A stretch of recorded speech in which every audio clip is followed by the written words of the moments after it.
प्यारे साथियों नमस्कार। आज की वीडियो में हम लोग देखने वाले हैं क्लास 10th के लिए केमिस्ट्री का पहला चैप्टर जो आपका आता है रासायनिक अभिक्रिया एवं समीकरण। इसमें जितना भी शॉर्ट क्वेश्चन यानी कि 2 नंबर में प्रश्न पूछे जाते हैं वो सभी हम इस वीडियो में कवर करेंगे। उससे पहले एक चीज़ और जान लीजिए, अगर आप लोग हमसे नोट्स प्राप्त करना चाहते हैं तो व्हाट्सअप नंबर यहाँ पर आपको जो है दिया जा रहा है। इस पर आप लोग क्या करेंगे, मैसेज करेंगे, फिर मैं आपको नोट्स वहाँ पर प्रोवाइड कर दूँगा। ठीक है, चलिए क्वेश्चन आंसर को करते हैं। पहली प्रश्न आप लोग देखिएगा, आपसे पूछा जा रहा है लोहे की वस्तुओं को हम जो है पेंट क्यों करते हैं, क्यों पेंट करते हैं। लोहा का वस्तु आप लोग देखते हो ना, लोहा का गेट दरवाज़ा कुछ भी हो तो उसको हम लोग पेंट क्यों करते हैं, ये हमसे पूछा गया है और काफ़ी इम्पोर्टेंट है। ये क्वेश्चन बार बार पेपर में पूछा जाता है, इसको ध्यान में रखिएगा। देखिए हम आंसर में क्या लिखेंगे पेंट करने से लोहे के पदार्थों की ऊपरी भाग जो होती है वह छिप जाती है। जब हम लोग पेंट करते हैं लोहे के पदार्थ को तो उसके ऊपर का जो भाग होता है वो सब क्या होता है, छुप जाता है। उसके बाद याद रखिएगा वह वायु के साथ सीधे संपर्क में नहीं आता है। अगर हम लोग लोहे के वस्तु पर क्या करेंगे, पेंट कर देंगे तो उसकी ऊपरी भाग छिप जाएगी, तो वो वायु यानी कि जल वायु जो हवा होता है इन सभी के संपर्क में सीधे नहीं आ पाएगा, क्योंकि पहले पेंट हटेगा तभी संपर्क में आता है। तो ये हो गया, जिसके कारण उसमें जंग नहीं लगता है। इसके कारण क्या होता है, उसमें जंग नहीं लगता है पेंट करने से। इसीलिए पेंट करने से हम लोहे के उस पदार्थ को जंग लगने से बचा सकते हैं। कितना इजी था, आपको याद हो गया ना। एक बार और बता देते हैं। देखिए पेंट, लोहे को हम पेंट इसलिए करते हैं, देखिए पेंट करने से लोहे के पदार्थ का ऊपरी भाग जो होता है वह छुप जाता है। वायु के साथ वो सीधे संपर्क में नहीं आएगा क्योंकि उसके ऊपर पेंट हो जाता है, जिसके कारण उसमें जंग नहीं लगता है। इसीलिए पेंट करने से हम लोहे के उस पदार्थ को जंग लगने से क्या कर सकते हैं, बचा सकते हैं। तो ये था आपका 1 नंबर क्वेश्चन, काफ़ी इंपॉर्टेंट। इसका आप लोग नोट कर सकते हैं या फिर स्क्रीनशॉट भी ले लीजिएगा। नेक्स्ट क्वेश्चन 2 नंबर है। क्या पूछा, आपसे पूछा गया कि तेल एवं, ठीक है ना, काफ़ी इंपॉर्टेंट, तेल एवं वसायुक्त खाद्य पदार्थों को नाइट्रोजन से प्रभावित क्यों किया जाता है। अब देखिए जो तेल आप लोग खाते हो, तेल हुआ, और वसायुक्त जो खाद्य पदार्थ होता है उसमें नाइट्रोजन क्यों दिया जाता है, नाइट्रोजन क्यों प्रोवाइड किया जाता है। ठीक है, प्रोवाइड का मतलब उसमें देना, क्यों दिया जाता है। तो देखिए आंसर क्या होगा, आंसर होगा तेल एवं वसायुक्त खाद्य पदार्थों को वायुरोधी बर्तनों में रखने से उपचयन की गति धीमा हो जाती है। देखिए हम लोग क्या करते हैं, जब जिसमें कुछ मान लो आपके घर में खाना बना है तो उसमें कुछ भी बनाओ, सब्जी बनाओ कुछ भी, तो उसमें तेल दिया जाता है और वसायुक्त पदार्थ जो होता है वो सब दिया जाता है। तो वो सब दिया जाता है ना, तो उसमें क्या होता है कि वायुरोधी बर्तन में, अगर हम लोग बर्तन में वो सब पदार्थ रखते हैं तो रखने से उसमें क्या होता है, उपचयन की अभिक्रिया आ जाता है। और उपचयन की अभिक्रिया होता है तो वो धीमी गति हो जाता है, वो बर्तन में क्या करने लगता है, चिपकने लगता है, आकर्षित करता है। तो इस कारण से क्या होता है कि उसमें गति जो है, उसका उपचयन की गति उसमें धीमा हो जाता है। तो देखिए उसका आगे याद रखिएगा, तेल एवं वसायुक्त पदार्थों में, याद रखिएगा आप लोग। चलिए इसके आगे आप लोग क्या याद रखिएगा, आपने यहाँ पर देख लिया, यहाँ तक आपको समझ में आ गया ना। अब आगे देखिए, तेल एवं वसायुक्त पदार्थों को नाइट्रोजन से भी इसलिए युक्त किया जाता है ताकि उसमें उपचयन ना हो। देखो कहने का सीधा अर्थ हो गया, क्वेश्चन पूछा कि जो तेल एवं वसायुक्त खाद्य पदार्थ है उसमें हम नाइट्रोजन क्यों प्रोवाइड करते हैं, क्यों हम लोग उसमें डालते हैं।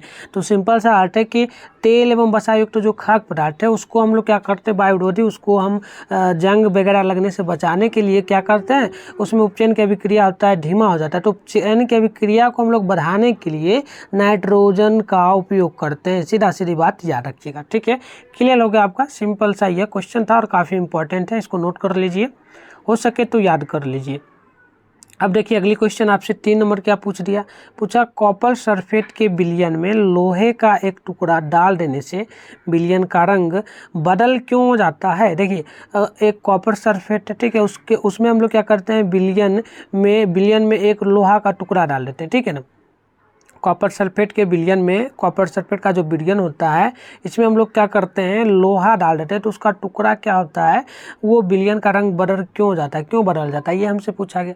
देखो आंसर होगा, जब लोहे की कील को कॉपर सल्फेट के विलयन में डुबोया जाता है तो वह भूरे रंग का हो जाता है। याद रखिएगा, भूरे रंग का हो जाता है। लोहा कॉपर सल्फेट के घोल में से कॉपर को विस्थापित कर देता है। देखो सिंपल सा करने का अर्थ हो गया कि जब हम लोग लोहा का कील को क्या करते हैं, कॉपर सल्फेट के विलयन में क्या करते हैं, डुबा देते हैं। लोहा का कोई भी कील हो, कांटे हो, कुछ भी, ठीक है, तो उस जैसे ही कॉपर सल्फेट के विलयन में डुबाते हैं तो उसका रंग भूरा हो जाता है। याद रखिएगा, उसका रंग जो है ना भूरा हो जाता है, भूरा हो जाता है।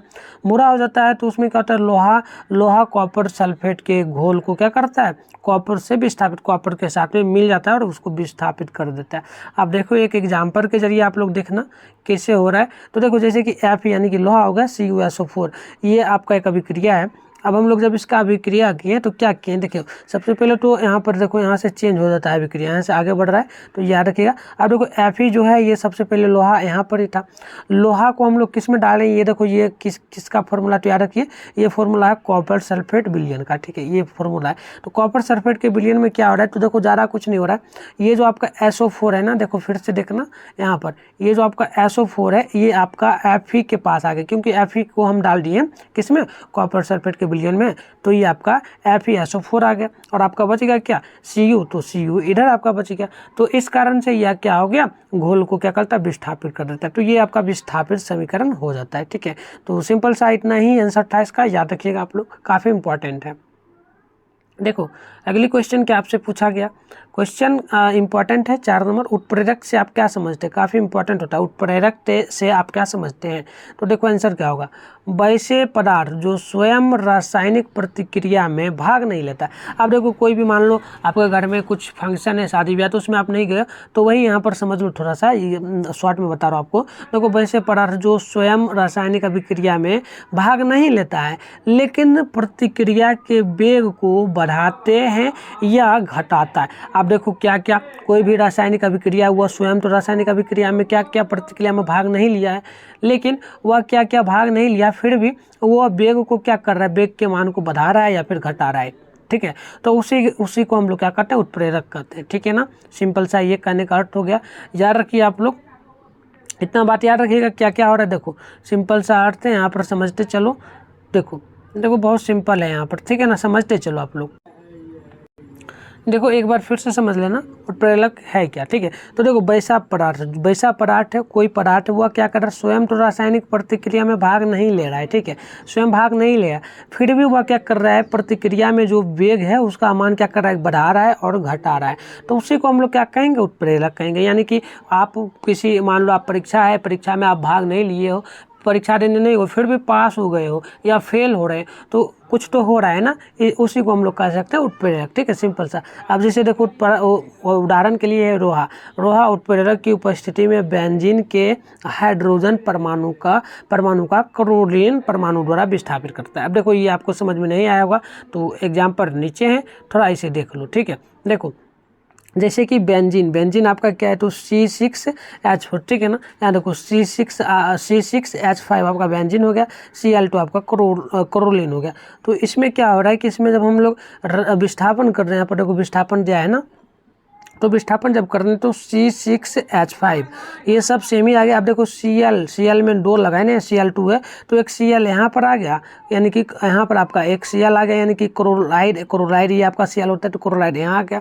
उसके बाद देखो एक H इसमें जुट गया, ठीक है, एक H इसमें जुट गया, क्योंकि ये कहीं भाग, इसमें देखो परीक्षा एक प्रकार से देखो ये समीकरण जो विस्थापित ये पहला वाला रहा है, इसमें कहीं भी ये भाग नहीं लिया था, H नहीं लिया था, सिंगल देखो इसमें आकर के हाइड्रोजन क्या क्या भाग ले लिया, तो ये आपका सीधा सीधी हाइड्रोजन क्लोराइड बन गया, ठीक है। तो यही कहने का अर्थ होगा। सिंपल सा आप परिभाषा को याद रखिए, आपको अगर ये सब नहीं याद रखता है उदाहरण तो चलेगा, लेकिन ये आप लोग एग्जाम में लिख करके आ जाओगे तो आपको 2 में 2 नंबर आराम से मिल जाएगा। और कभी कभी यह क्वेश्चन 4 नंबर में भी पूछ देता है, तो उसके लिए भी काफ़ी इंपॉर्टेंट होगा। चलो अगली क्वेश्चन क्या पूछा आपसे, पूछा कि वायु में जलने से, ठीक है ना। क्वेश्चन देखो काफ़ी इंपॉर्टेंट होगा। वायु में जलाने से पहले मैग्नीशियम रिबन को, यानी कि मैग्नीशियम रिबन जो होता है उसको साफ क्यों किया जाता है, ठीक है। तो देखो सिंपल सा है कि यदि मैग्नीशियम रिबन के नम वायु के संपर्क में रहता है तो उस पर सफ़ेद रंग की मैग्नीशियम ऑक्साइड की परत क्या होती है, परत जम जाती है। यह पट मैग्नीशियम के जलने के अवरोध पैदा करती है, इसीलिए मैग्नीशियम रिबन को पहले रेगमार के द्वारा साफ किया जाता है। अब देखो कहने का अर्थ क्या हो गया। अब मैग्नीशियम रिबन, ठीक है, मैग्नीशियम रिबन को जलाने से पहले वायु में हम साफ क्यों करते हैं, तो साफ इसीलिए करते हैं क्योंकि वह जो है वायु के संपर्क में रहता है, तो उस पर से वो वायु के संपर्क में रहता है तो उस पर क्या होता है, ऑक्साइड परत जम जाता है। तो इसलिए हम मैग्नीशियम में क्या करते हैं, मैग्नीशियम को जलाने से पहले उसमें क्या करते हैं, जलने के अवरोध में हम लोग उसमें मैग्नीशियम रिबन को सबसे पहले लेगमार के द्वारा एक रबर आता है प्लास्टिक का, उसके द्वारा हम लोग उसको साफ कर देते हैं ताकि वह वायु के संपर्क में ना आए। तो ये सिंपल सा कहने का अर्थ था, समझ में आपको आ गया होगा। चलिए अगली क्वेश्चन को देख लेते हैं। अगली क्वेश्चन आपके सामने क्या दिया गया है, तो देखिएगा प्रतिस्थापन अभिक्रिया क्या है, उदाहरण दीजिए। ठीक है, प्रतिस्थापन अभिक्रिया पूछा। देखो प्रतिस्थापन का मतलब क्या होगा कि प्रतिस्थापन करना यानी कि समाहित करना एक प्रकार से। अब देखो क्या होगा, वह रासायनिक अभिक्रिया जिसमें अधिक से अधिक अभिक्रियाशील धातु अपने से कम अभिक्रियाशील धातु को यौगिक के विलयन या गलित अवस्था से विस्थापित कर देती है, उसे विस्थापन अभिक्रिया कहेंगे। ठीक है, देखो करने का अर्थ क्या हो गया, यहाँ पर उदाहरण दिया गया FeSO4, ठीक है, FeUSO4 ये आपका उदाहरण है। अब लोग इसमें क्या हो रहा है कि सबसे पहले आप लोग यहाँ पर देखना तो Fe जो है ये सबसे पहले तो यहाँ पर आ ही गया, उसके बाद यहाँ पर देखो SO4 जो था इसको उठा करके इसने अपने अंदर में ले लिया लोहा, ठीक है, और Cu को उधर भगा दिया, तो ये हो गया। यानी कि कोई भी रासायनिक अभिक्रिया रहेगा, कोई भी रासायनिक अभिक्रिया है उसमें अधिक अभिक्रियाशील धातु है लेकिन वो अपने से कम अभिक्रियाशील धातु को क्या करता है, यौगिक के विलयन में या तो विलयन में गलित कर देता है यानी कि गला देता है। जैसे कि यहाँ पर देखो, यहाँ पर क्या क्या लोहा जो है या SO4 को अपने अंदर में गला लिया यानी कि विस्थापित कर दिया, तो इस अभिक्रिया को विस्थापित अभिक्रिया कहेंगे। ठीक है, क्लियर हो गया आपका? आप लोग जरूर कमेंट बॉक्स में मुझे बताना, क्लियर हो जाना भी चाहिए, काफ़ी इंपॉर्टेंट क्वेश्चन है। अब देखो यहाँ थोड़ा ऐसे समझ लेना इस रासायनिक अभिक्रिया को। देखो इस रासायनिक अभिक्रिया में जो है Fe जो है आपका लोहा वह अधिक अभिक्रियाशील है, मैंने आपको बोला ये अधिक अभिक्रियाशील है, और यहाँ पर देखें तो Cu की अपेक्षा उसे विस्थापित कर देता है। Cu क्या क्या इसे विस्थापित कर दिया, Cu को उठा करके ये इधर ला दिया, तो उसके स्थान पे यानी कि देखो सिंपल सा कहने का अर्थ हो गया कि Fe जो है या क्या किया, Cu के स्थान पर आ गया, क्योंकि Cu का स्थान यहाँ पर देखा जाए तो है ना, Cu के स्थान पर आ गया और Cu के स्थान पर ये अपने आप को क्या क्या विस्थापित कर लिया, तो ये आपका कहने का अर्थ हो जाएगा। ठीक है, तो सिंपल सा यही था और ये काफ़ी इंपॉर्टेंट है, 4 नंबर में लगभग पूछा जाता है, तो ध्यान रखिएगा क्वेश्चन। ठीक है, 6 नंबर। अब चलिए अगली क्वेश्चन क्या पूछा, सिंपल सा है, वियोजन अभिक्रिया से आप क्या समझते हैं, वियोजन अभिक्रिया से आप क्या समझते हैं। देखो वियोजन अभिक्रिया हुआ, वियोजन अभिक्रिया जब एक बड़ा यौगिक टूटकर दो या दो से अधिक यौगिकों में परिणत हो जाता है तो वैसी अभिक्रिया को वियोजन अभिक्रिया कहते हैं। अब देखो मान लो यहाँ पर क्या है, एक रोटी है, ठीक है, ये रोटी है। अब ये क्या क्या रोटी, ये टूट करके रोटी जो है दो भागों में बंट गया, 2 भागों में बांट यानी छोटा छोटा टुकड़ा में होगा। तो इसी प्रकार अगर होता है क्या, वियोजन अभिक्रिया में क्या होता है, एक बड़ा सा कोई यौगिक है वो टूट करके 2 या 2 से अधिक यानी कि 2 हुआ 2 से ये और अधिक हो सकता है, इस प्रकार से बढ़ते बढ़ते बहुत सारा बढ़ सकता है।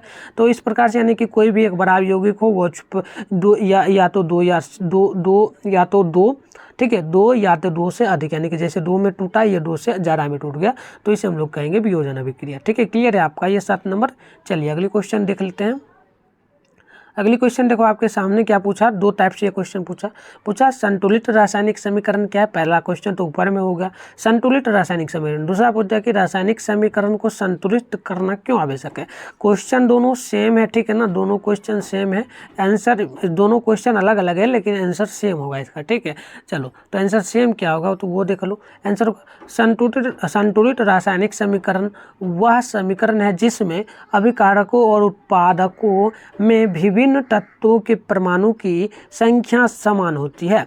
अब देखो संतुलित रासायनिक समीकरण क्या है, इसमें क्या होता है कि अभिकारक एवं उत्पादक जो होता है इसका परमाणु संख्या जो है समान होता है। ठीक है, तो रासायनिक अभिक्रिया में द्रव्यमान के संरक्षण के नियम को संतुष्ट करने के लिए रासायनिक समीकरण संतुलित होना चाहिए।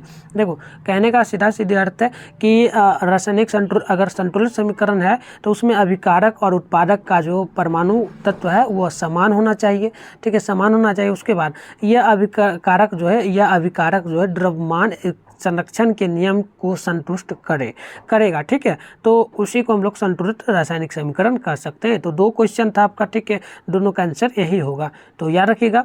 अगली क्वेश्चन को देख लेते हैं।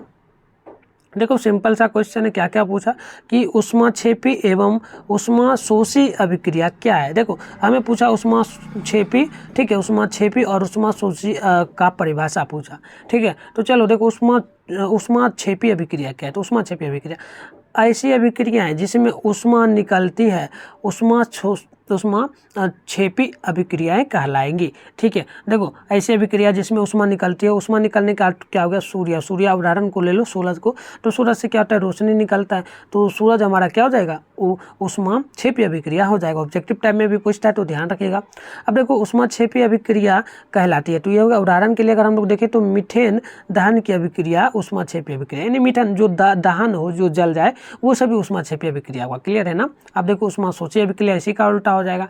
इसी का उल्टा क्या हो जाएगा, तो उल्टा यही हो जाएगा कि ऐसी अभिक्रिया जिसमें ऊष्मा अवशोषित होती हो उसे हम लोग ऊष्माशोषी अभिक्रिया कहेंगे। उदाहरण के लिए देखें तो बेरिलियम डाइऑक्साइड तथा अमोनियम थायोसाइनेट, ठीक है। तो ये सभी ऊष्माक्षेपी अभिक्रिया। अब ऊष्माक्षेपी अभिक्रिया, शोषी अभिक्रिया की देखो ऊष्मा, इसमें देखना ये जो है ऊष्माक्षेपी, इसमें क्या होता है, सूर्य से डायरेक्ट किरण निकलता है, ठीक है। तो ये हमारा हो गया क्या, ऊष्माक्षेपी। अब देखो ऊष्माशोषी अभिक्रिया क्या होगा, तो जैसे कि सूरज से रोशनी निकला, अब क्या कोई भी वस्तु है वो क्या करेगा, इस रोशनी को आकर्षित करेगा, एक जगह इकट्ठा करेगा, ठीक है। जैसे कि पत्ता है, तो पत्ता पर क्या होता है आपको पता है ना, पत्ता है तो पत्ता पर जो है रोशनी होता है, सूर्य का किरण उसको आकर्षित करता है पत्ता, ठीक है, पेड़ पौधे।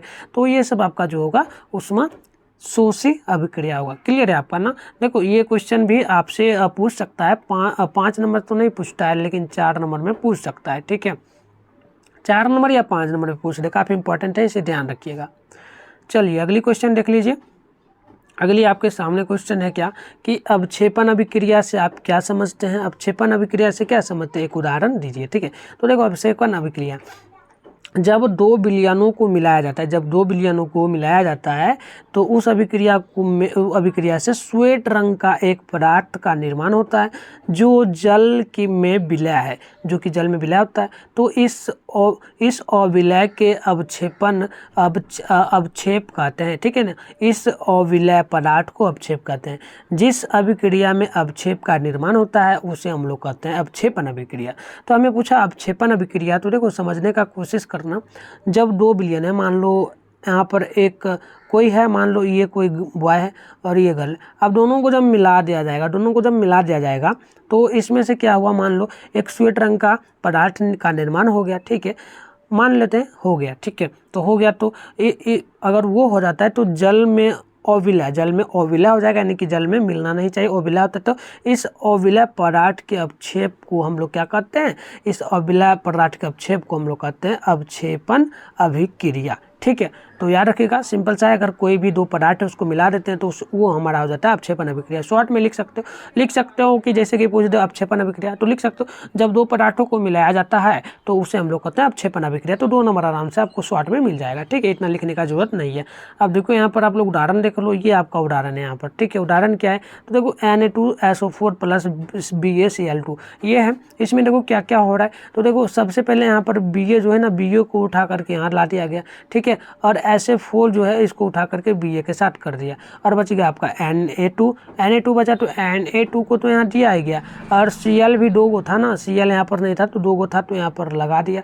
तो यहाँ पर देखो Na2 ये भी 2 था और Cl भी 2 भी 2 था, तो ये आपका पूर गया, ठीक है। तो ये आपका कहने का। तो आप देखो यहाँ पर थोड़ा समझ लो, Ba तथा SO अभिक्रिया से BaSO4 अवक्षेपण का निर्माण हुआ। जैसे कि देखो Ba है और ये आपका Ba इधर आ गया, और SO जो है SO यहाँ पर था ना, ये आपका मिल गया, तो ये मिल करके आपका बनेगा अवक्षेपण, ठीक है।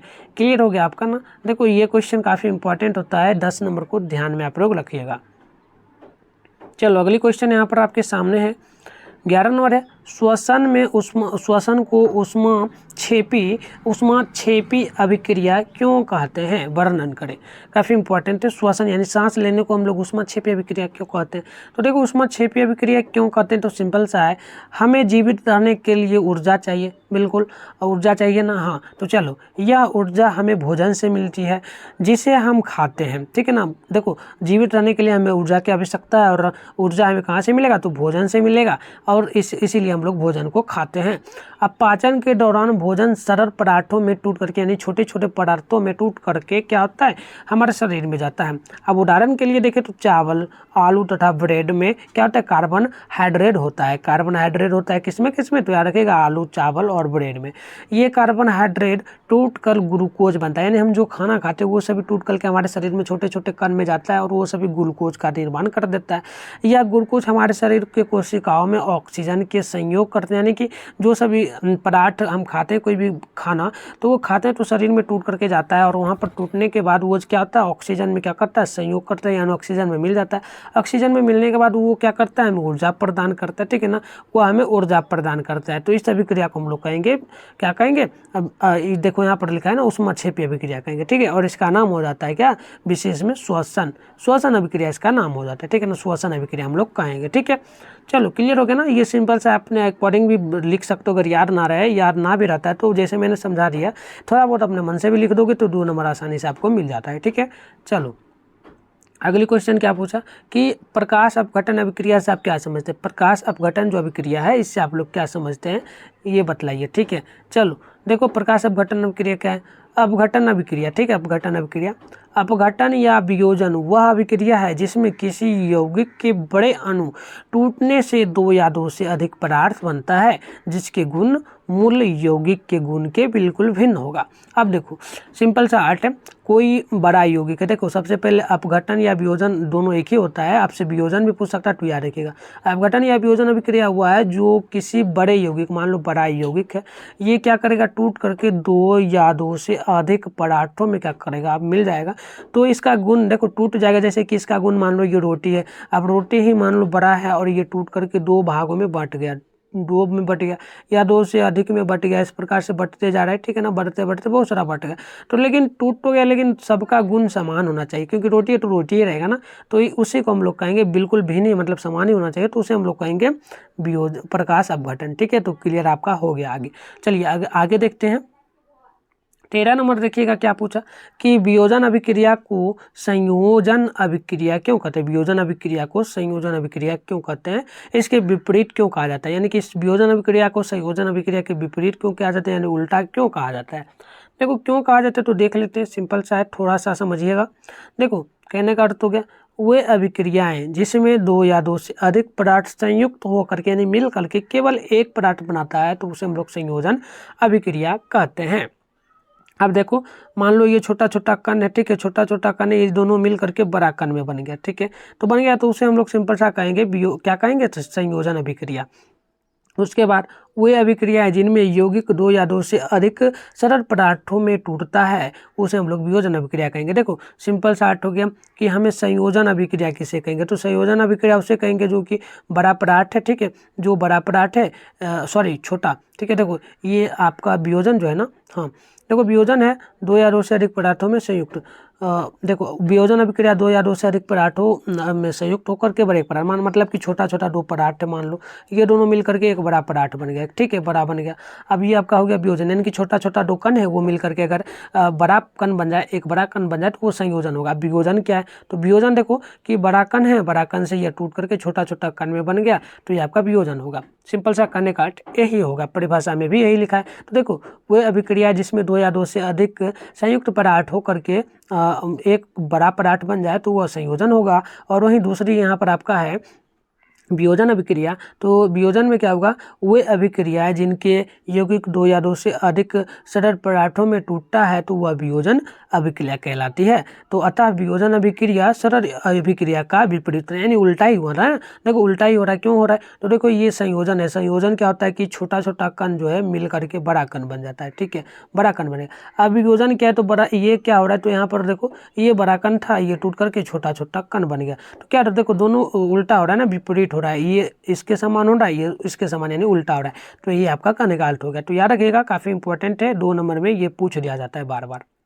चलो अगली क्वेश्चन है कि रासायनिक अभिक्रिया से आप क्या समझते हैं, ठीक है ना। तो देखो रासायनिक अभिक्रिया, जब कोई रासायनिक अभिक्रिया परिवर्तन होता है तो हम कहते हैं कि रासायनिक अभिक्रिया हुई है। अब देखो कोई भी काम हो रहा है तो उसमें कुछ परिवर्तन होगा। मान लो आप घर बना रहे हो, तो उसमें छोटा छोटा ईंट सीमेंट वगैरह ये सब डाल करके आप बनाते हो छड़, तो छोटा छोटा कण से क्या होता है, बन जाता है, तो इसमें वो हम कहते हैं ना कि हाँ बड़ा काम हो रहा है। तो सेम वही बात है, रासायनिक अभिक्रिया क्या होता है, जब रासायनिक अभिक्रिया कोई परिवर्तन होता है तो हम कहते हैं कि हाँ इसमें रासायनिक अभिक्रिया हुई है। जैसे भोजन, पकान, अंगूर, किन्नन तथा सांस लेना, ठीक है, तो ये सभी क्या है, रासायनिक अभिक्रिया है।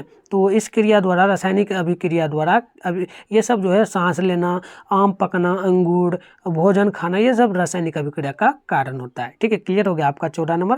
चलिए अगली क्वेश्चन यहाँ पर 15 नंबर है, संतुलित और असंतुलित समीकरण में अंतर बतलाइए। ठीक है ना, संतुलित और संतुलित समीकरण में अंतर बतलाना है हमें। ठीक है, चलो सिंपल सा बतला देते हैं, छोटा छोटा स्टेप में। देखो रासायनिक अभिक्रिया, रासायनिक समीकरण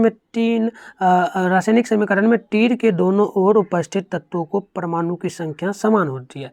ठीक है, याद रखिएगा। संतुलित, चलो ये अभी छोड़ देते हैं, संतुलित और असंतुलित है ना, नेक्स्ट क्लास जब लाएंगे तो आपको इस प्रकार से, जैसे कि यहाँ पर लिख देंगे हम लोग संतुलित। ठीक है, संतुलित जैसे कि लिख देंगे, इस टाइप से पूछा जाता है, अभी समझ भी नहीं पाओगे, इस प्रकार से डब्बा बना करके। ठीक है, और असंतुलित तब समझाएंगे तो आपको समझ में बेटर आएगा। ठीक है, इस प्रकार से अभी छोड़ो। ठीक है, ये क्वेश्चन अभी छोड़ दो, आगे हम समझाएंगे, अभी आपको उतना समझ में आएगा नहीं, बट एक बार देख लेते हैं। देखो क्या हुआ, रासायनिक समीकरण में तीर के दोनों ओर उपस्थित तत्वों की परमाणु संख्या समान होती है। ठीक है, समान होनी चाहिए। अब संतुलित समीकरण, जैसे कि देखो संतुलित समीकरण है क्या, संतुलित समीकरण क्या, जैसे कि यहाँ पर देख लो O2 और ये आपका O2 है प्लस में C है।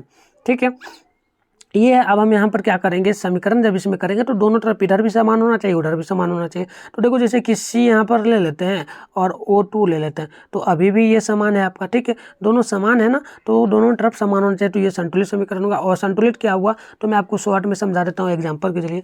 अब मान लो यहाँ पर संतुलित समीकरण जैसे कि O2, यहाँ पर आपका P है। ठीक है, अब यहाँ पर क्या होगा, देखो यहाँ पर जैसे कि O2 तो था ही, यहाँ पर आपका एक और हो गया, P में भी 2 लग गया, तो ये आपका देखो इधर 2O2 एकदम बराबर है, इधर भी है, लेकिन P इधर 1 है, इधर 2 हो गया, तो ये आपका संतुलित नहीं है।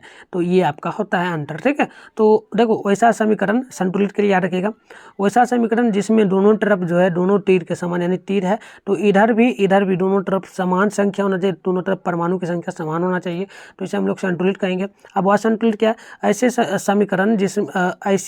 समीकरण जिसमें अभिकारक और प्रतिफलक के तील जैसे ये है, तो इसके दोनों बगल में आगे पीछे जो है, ये दोनों का मान समान नहीं होना चाहिए, तो इसे हम लोग कहेंगे असंतुलित समीकरण। ठीक है, तो ये आपका सिंपल सा अर्थ होगा, याद रखिएगा। अब चलो आगे देख लेते हैं, यहाँ पर 16 नंबर क्या आपसे पूछा, क्या श्वसन एक ऊष्माक्षेपीय अभिक्रिया है, इसे स्पष्ट करें। चलो श्वसन, सांस ले लेते हैं हम लोग, तो यह श्वसन जो है या ऊष्माक्षेपीय अभिक्रिया है या नहीं, ये हमें बतलाना है। चलो बतला देते हैं, आंसर देखना, यहाँ से देखना, ये नहीं होगा, देखो यहाँ से देखना, सभी वस्तुओं को जीवित रहने के लिए ऊर्जा की आवश्यकता होती है। मनुष्य देखो अभी आप लोग बात कर रहे हो या फिर क्लास कर रहे हो, तो अभी आप सांस ले रहे हो तभी जिंदा हो। ठीक है, तो सभी जंतु एवं जीवों को जिंदा रहने के लिए क्या होती है, जीवित रहने के लिए हमें ऊर्जा की आवश्यकता होती है। उसके बाद याद रखिएगा, ऊर्जा हमें भोजन से प्राप्त होती है। ठीक है, और पाचन क्रिया के समय खाद्य पदार्थ छोटे छोटे टुकड़ों में टूट जाता है, जैसे कि चावल, आलू, ब्रेड, ये सब में कार्बोहाइड्रेट होता है, तो ये सब कार्बोहाइड्रेट जो है टूट करके हमारे शरीर में जाता है, और शरीर में जाने के बाद ग्लूकोज प्राप्त कर जाता है, ग्लूकोज में निर्माण हो जाता है। तो ग्लूकोज हमारे शरीर की कोशिकाओं में उपस्थित ऑक्सीजन जो होता है, हमारे शरीर में जो ऑक्सीजन उपस्थित होता है, ऑक्सीजन से मिल करके हमें ऊर्जा प्रदान करता है। तो इस अभिक्रिया का विशेष नाम जो है श्वसन है। अतः श्वसन, जैसे कि यहाँ पर श्वसन भी एक ऊष्माक्षेपीय अभिक्रिया है, यानी श्वसन होना चाहिए था, ये लिखा है श्वसन, यहाँ पर होना चाहिए श्वसन भी एक ऊष्माक्षेपीय अभिक्रिया है। तो समझ में आ गया ना एक बार, और ये क्वेश्चन अभी हुआ था, तो याद रखिएगा, काफ़ी इंपॉर्टेंट होता है ये क्वेश्चन। ठीक है, चलिए अगली क्वेश्चन देख लेते हैं।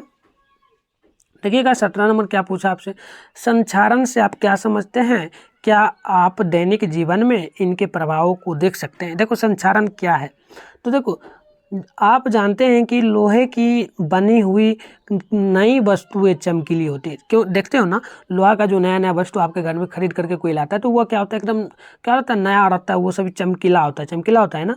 तो उसके बाद देखना कुछ दिनों बाद वायु में छोड़ दिए जाने, यानी कुछ दिन आप घर में उसे रख देते हो, हवा वायु ये सब लगता है खुले में, तो उसमें क्या होता है, उसकी सतह पर लालिमाई युक्त भूरे रंग का परत चढ़ जाता है। लालिमाई यानी कि लाल रंग का जो होता है ना, कुछ जंग जैसा चढ़ जाता है उसमें, ठीक है, तो चढ़ जाती है।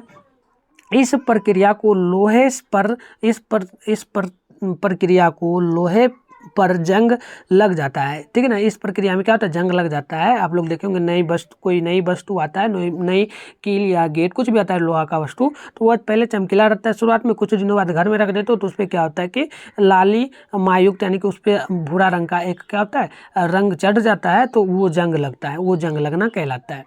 उसके बाद याद रखिएगा, यह अभिक्रिया अन्य वस्तुओं की परतों पर भी होती रहती है। अन्य वस्तु जितना भी होता है उन सभी के परत पर भी होती रहती है और उसका रंग बदलता है, उसका रंग क्या होता है, बदल जाता है।